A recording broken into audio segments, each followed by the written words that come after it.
Hello and welcome to Stories Between the Lines podcast.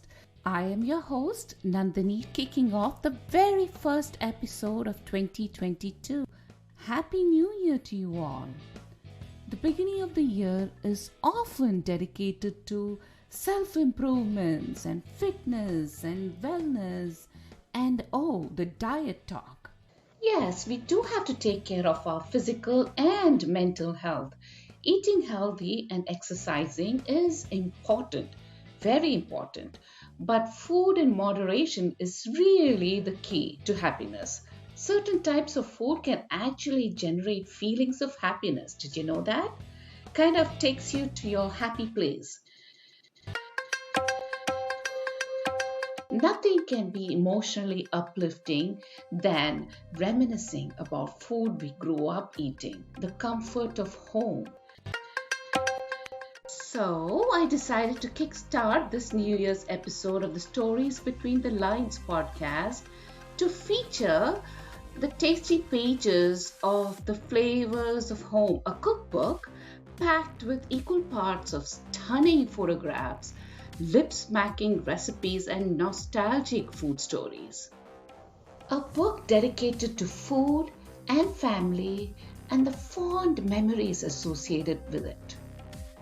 At a first glance, a cookbook may seem like a simple collection of recipes, but when you read more closely, each page will actually tell you a different story. Now, if you're a foodie, the prospect of listening to a food podcast could be pretty absurd at first. How is food supposed to appeal to your ears? But hearing about yummy food does make your mouth water, right? I had a lovely chat with Dr. Veenu Chopra, who has lovingly put together this brilliant cookbook, Flavors of Home. Like her book, Dr. Chopra's life is like a perfect blend of Indian spices. She was born in Amritsar, raised in Alleppey, educated in Ooty and Trivandrum, and has been living in New Delhi for over 40 years. Through her book, she traces her family roots from Lahore in the pre-partition era of India and to her father's Burmese connection and her enriching childhood in Kerala.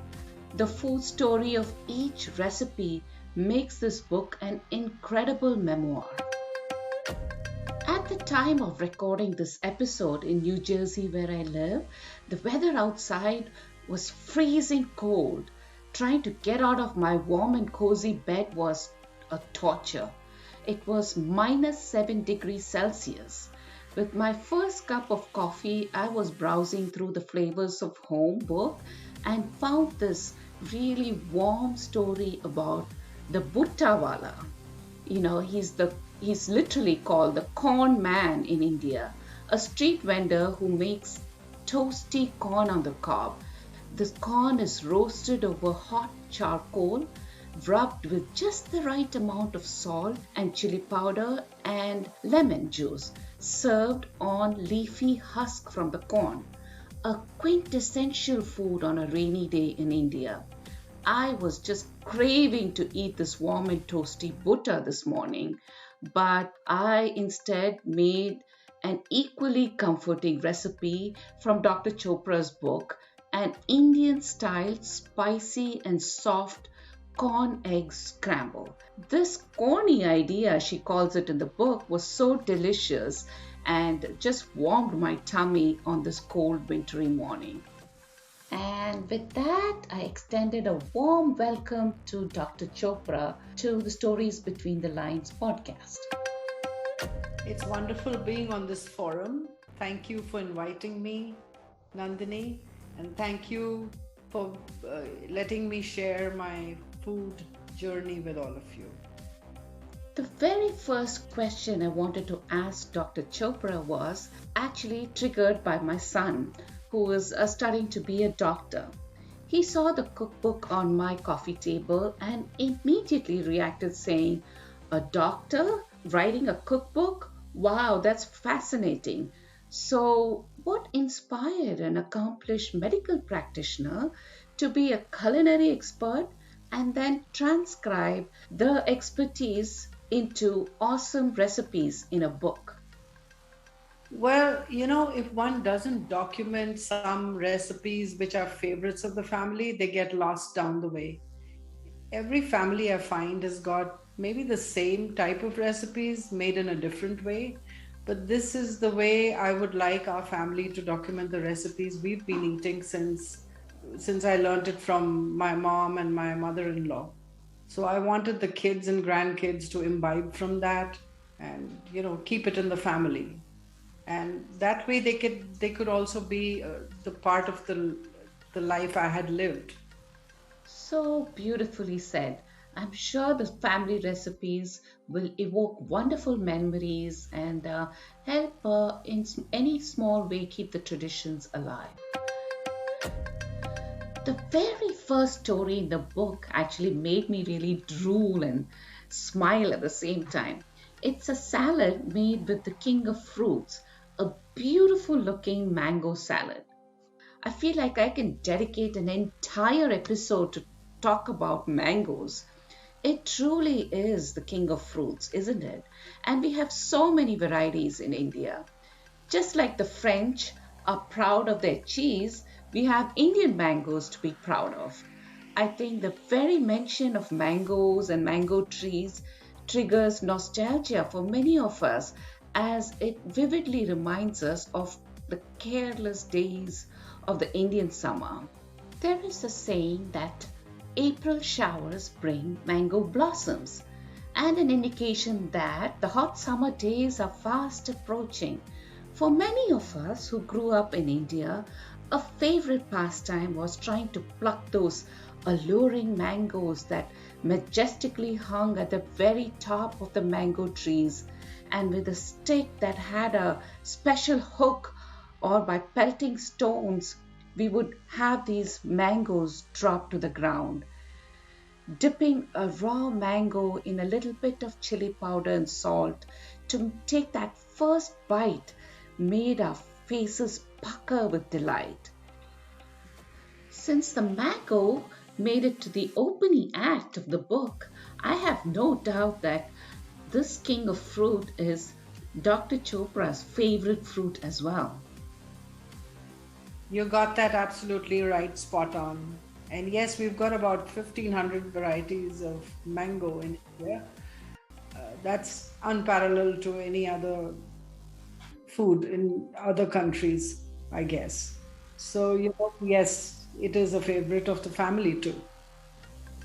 There are countless recipes for making delicious dishes with mangoes, not only during the season but well after the fresh ones are devoured. A lot you can do with this beautiful fruit.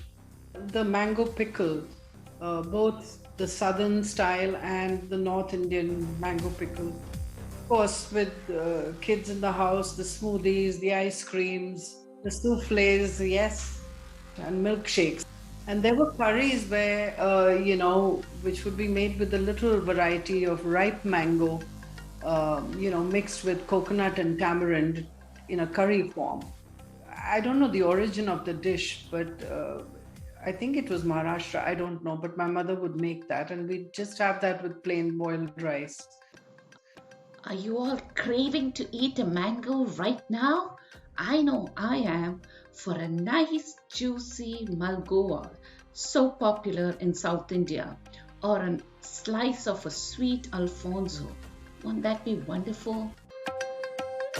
From all this delicious mango talk, we now move on to how some of the moments in history is associated with food. The partition of India was perhaps one of the most disturbing times in history, with one of the largest displacement of people ever to take place. During the partition, the refugees carried with them just a few cooking utensils to cook along the way. So food was one of the things that evolved and gave itself a new identity, creating a blend of pre and post partition traditions which didn't have any boundaries. The tandoor, which the refugees brought, was probably the most significant food symbol of this migration. Poignant moments of this history form the base for the food story, which Dr. Chopra has aptly titled as Food Without Boundaries. A humble Mashti Dal is the star of the story. This partition story is about her husband's side of the family. She writes, her father in law and his family had lived a happy and contented life in Beira, which is now part of a Punjab province in Pakistan. Beji, his mother, was the master chef. She was a simple lady for people who knew her, very humble, and she's given us many life lessons. When I got married, she's the one who really taught me. I wasn't a good cook. All I knew was medicine. I was too busy studying medicine, but she's the one who really got me into the kitchen. And her type of cooking used to be out in the open courtyard with her tandoor and the rotis and the family gathered around. And she'd probably make one simple dish which everybody would enjoy equally, you know. And I still haven't learned how to use the tandoor as well as she did. In the course of her story, she said the small tandoor was one thing that she carried along with her during partition. She left a lot behind, but the tandoor and, like you said, a few utensils traveled with her.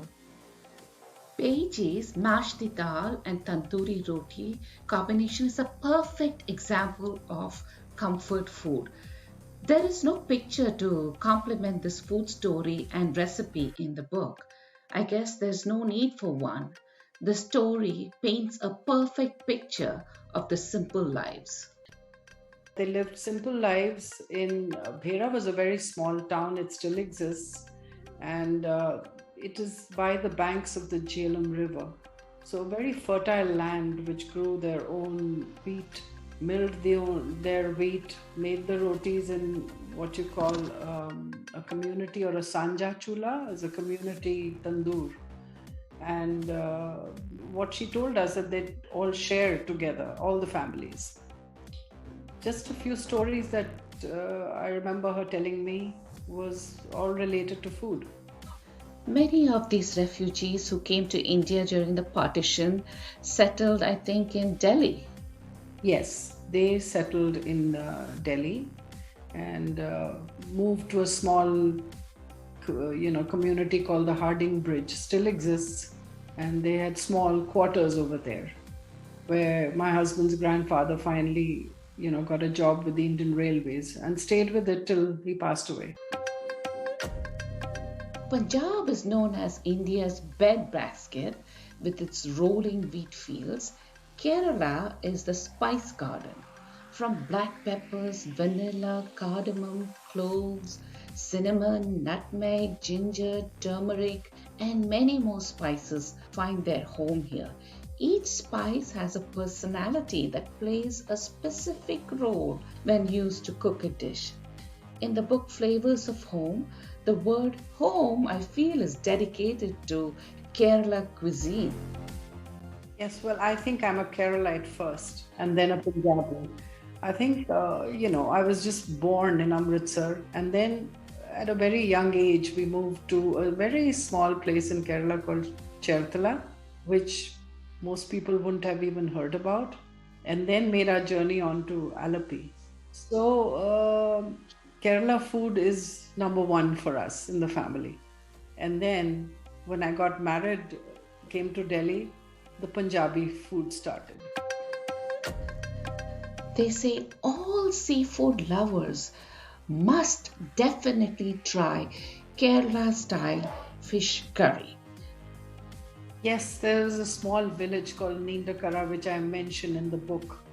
And all we used to have after a full day's work was fish curry and rice in some form or the other.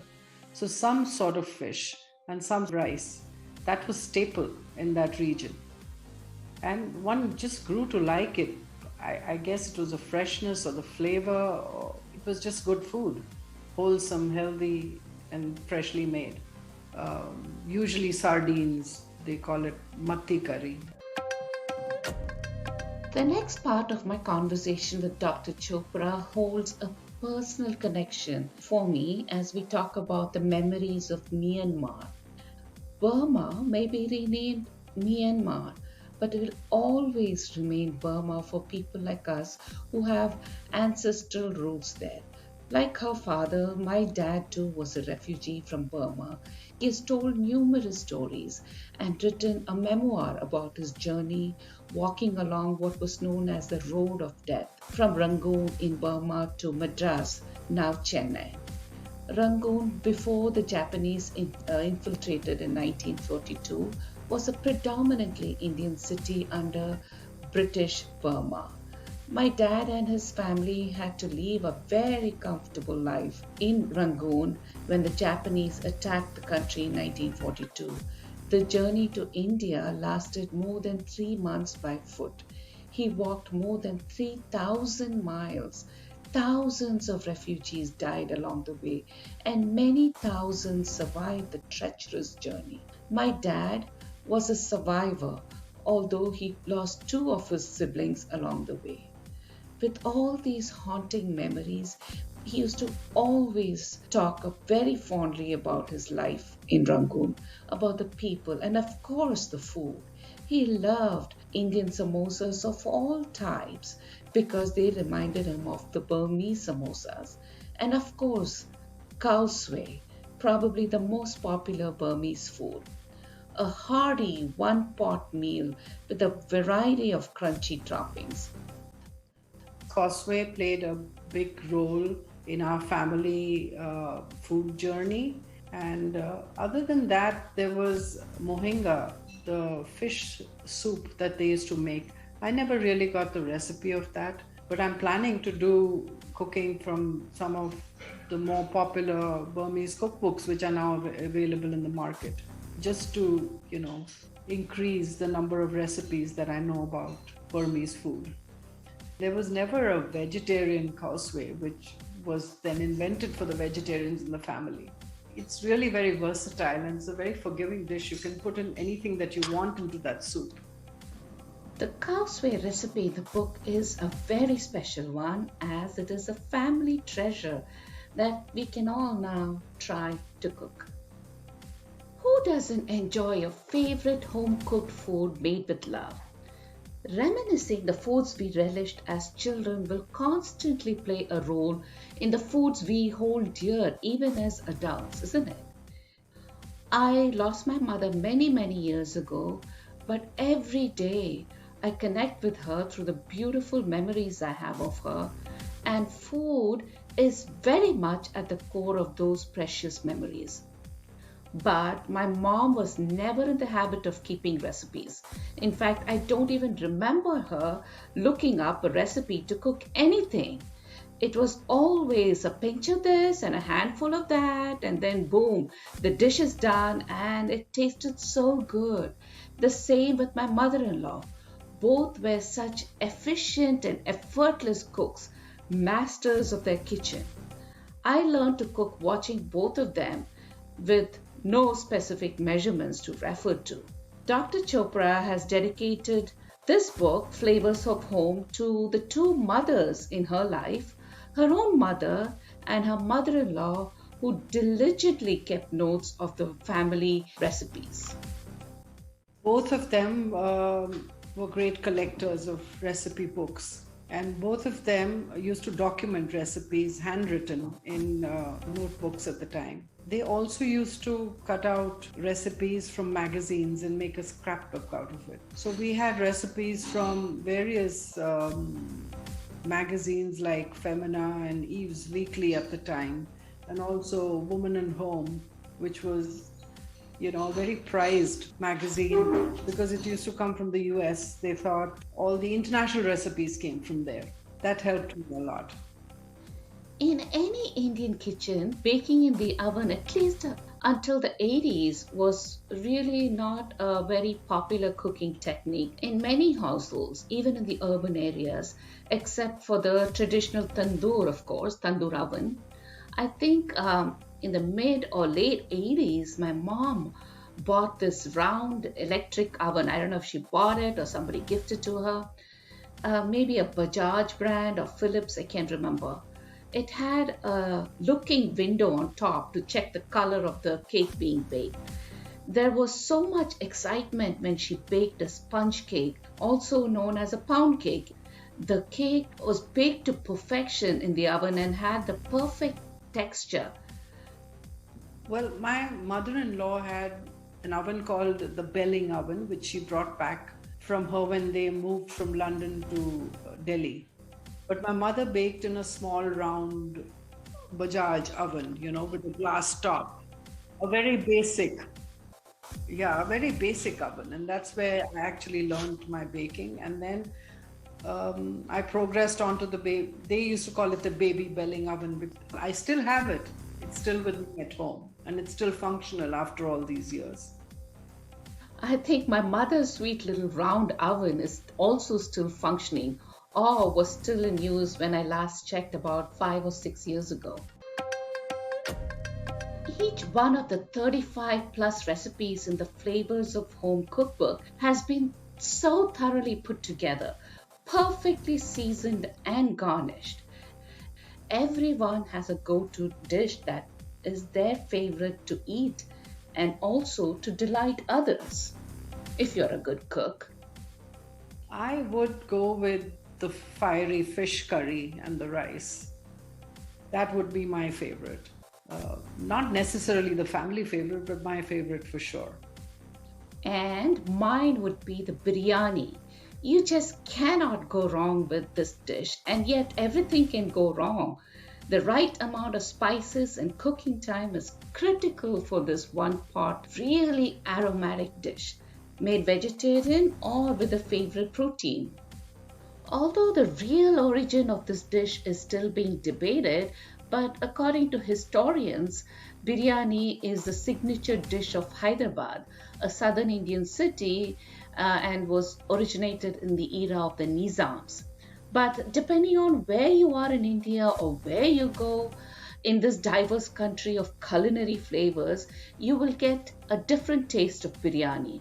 There's the famous Hyderabadi biryani, then there's this Lucknowi biryani, dum biryani, which is cooked in a sealed cooking pot, Sindhi biryani, and Ambur biryani in the south, and of course, a home cooked pressure cooker biryani that is now being popularized even in restaurants in India and in the US.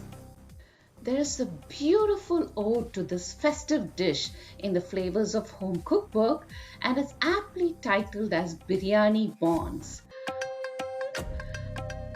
We are almost coming to the end of this episode of the podcast. I don't know about you all, but all this food talk is making me hungry.